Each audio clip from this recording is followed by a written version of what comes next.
नमस्कार मित्रांनो, मी संकेत कोडे पुन्हा एकदा शॉर्ट ब्लॉगमध्ये स्वागत करतो. आज आलेलो आम्ही असंच फिरायला. म्हणजे ते इकडं बघायला मला असं 2 मिरची किडं भेटलेलं. मग टाईमपास नव्हतं म्हणून गेलो कॉरीवर गप्प फिरायला. बघितला आणि गेलो. मग पोचलो कॉरीवर. पोचलो. एकदम खतरनाक माहोल झालेला कॉरीवर, पण पावसासारखं एकदम झालेलं आहे बघा, ढगं बिगं. मग काय लावला सेटअप आणि गप्प बसलो. माझ्या साईडला होता नाना टाकत होता आणि तिकडं पजोट टाकत होतं बघा. मग काय थोड्या वेळात आली खुनवी बघा, कसला निघाला आहे. खेतला जोरान आणि आला खरबा बाहेर. एकदम चांगल्या साईजचा खरबा होता. आता सध्या खरबेच लागतात कारण उन्हाळ्याचा सीझन आहे. मग काय काढला त्याने खरबा मस्त आहे की गालांशी, चांगल्या साईजचा होता आणि टाकला डायरेक्ट पिशवीन. आणि मग लागला मासा बघा. बघू येतोय का बाहेर मासा.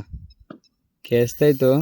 मला वाटतं कॉपरेल इथं हुक झाला मासा या साईडला, समोर साईडला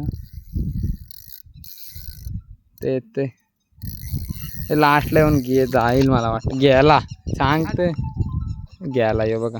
तो होता तो गारबा घेतला पिशवीन, टाकला पिशवीन आणि त्याला ऑक्सिजन मुक्त केला. नंतर आलो घरी बघते ते काय इकडं देवळाजवळला जोरात पाऊस थोडासा पडला पाऊस. मित्रांनो आलो घरी आणि बघते ते काय इकडं बड्डे सेलिब्रेशन चालू होतं. तर बड्डे सेलिब्रेशनला बघा बघा आपला पजोर होता, मी आणि भागवतही होतो.